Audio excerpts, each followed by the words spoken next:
2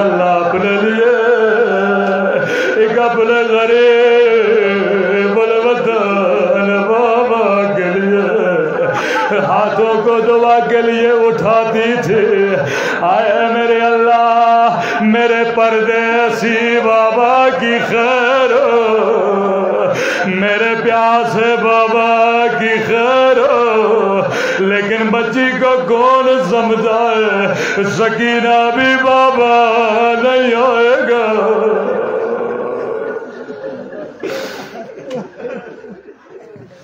اچانک سکینہ کو کسی کے چلنے کی آواز آئی. بچی دوڑی دوڑی خیمے سے باہر گئی. لیکن سنو گے بچی نے کیا دیکھا؟ بچی نے دیکھا ایک مرتبہ دیکھا شمر ہے ہاتھ میں داد آلا. اللہ کسی بچی کو بابا کا قاتل نہ دکھائے. او میرے 3 دن کے پیاسے بابا، بابا اکبر کا لاشا تو نے اٹھایا، عباس کے بازو تو نے اٹھائے. وہ لاشیں اٹھا اٹھا کر تھک جانے والے تو نے مجھے اپنے سینے پہ سلایا. آجا جا سکینہ کے سینے پہ سو جا. بچی بابا سے پیار کر رہی تھی، یہاں شمر آگے بڑھا. بچی سے بابا کا سر نہیں ہے، رخسار بھی زخمی ہے. اللہ جانے سکینہ کو کیسے ہوش میں لایا. لیکن روایت کے جملے بڑے عجیب ہیں. راوی کہتا ہے بچی کی آنکھیں کھلی، نگاہ پھپھی پہ پڑی. سکینہ نے یہ نہیں کہا پھپھی اماں شمر نے تماچے مارے، یہ نہیں کہا میرے در چھینے، یہ نہیں کہا پھپھی اماں میرے بابا کا سر کاٹا گیا. او میری ماں بہنوں مجلس میں آنے والیوں، سنو سکینہ نے کیا کیا. جیسے نگاہ زینب کے چہرے پہ پڑے پہلا سوال کیا، او پھپھی اماں آپ کی چادر کہاں ہے؟ زینب نے کہا سکینہ جو شمر تیرے در لے گیا او میری چادر بھی لے گیا. لعنت اللہ علی القوم الظالمین. ماتم حسین.